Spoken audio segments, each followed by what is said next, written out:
আপনারা ইতিমধ্যে অবগত আছেন, এর আগের দিনও কিন্তু রিট পিটিশনারদের পক্ষের আইনজীবীরা উপস্থিত ছিলেন, কিন্তু সময়ের অভাবে কিন্তু হয়নি। এবং আগের দিন অ্যাপিলেন্টসের পক্ষ থেকে একটি নির্দিষ্ট ম্যাট নাম্বারে পক্ষ থেকে বা দুটো ম্যাট নাম্বারের পক্ষ থেকে যিনি অ্যাপিয়ার করছিলেন তিনি কিন্তু বক্তব্য শেষ করতে পারেননি। আগামী যেদিন শুনানি হবে 30 তারিখে তিনি কিন্তু বক্তব্য রাখবেন, অর্থাৎ অ্যাপিলেন্টসের পক্ষ থেকে বক্তব্য কিন্তু রাখা হবে। এবং তারপর যদি সময় থাকে তাহলে কিন্তু রিট পিটিশনার যারা আছেন তারা কিন্তু বক্তব্য রাখবেন। অর্থাৎ এক্ষেত্রে যাতে পুরো সুষ্ঠুভাবে সম্পন্ন হয় শুনানিটা, বা খুব যেহেতু শুনানি পর্ব অনেকগুলো, মানে অ্যাকচুয়ালি শুনানি অনেকগুলো পর্ব সেটা পেরিয়ে গেছে, অনেকগুলো পর্ব শুনানি হয়েছে।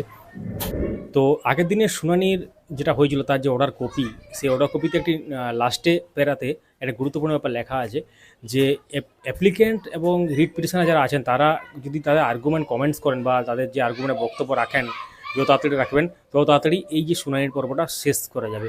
মানে শুনানি পর্ব শেষ মানে এখানে জাজমেন্টের ব্যাপার আসছে, কারণ ফাইনাল জাজমেন্ট যত তাড়াতাড়ি আসবে অনেকের ক্ষেত্রে রিলিফের ব্যাপার হবে। কারণ রিট পিটিশনাররাও যেমন ওয়েট করে আছেন ফাইনাল জাজমেন্ট কী হতে পারে, তার সাথে অ্যাপিল্যান্টস বা অ্যাপ্লিক্যান্ট যারা আছেন তারাও কিন্তু ওয়েট করে আছেন কি হতে চলেছে। তার মানে একটা ব্যাপার পরিষ্কার হলো যে মাননীয় বিচারপতিরা চাইছেন যে শুনানি পর্ব শেষ করতে, যেহেতু অনেকগুলো পর্ব এখানে হয়ে গেছে, এবং ফাইনাল জাজমেন্ট কিন্তু খুব শীঘ্রই আসতে চলেছে।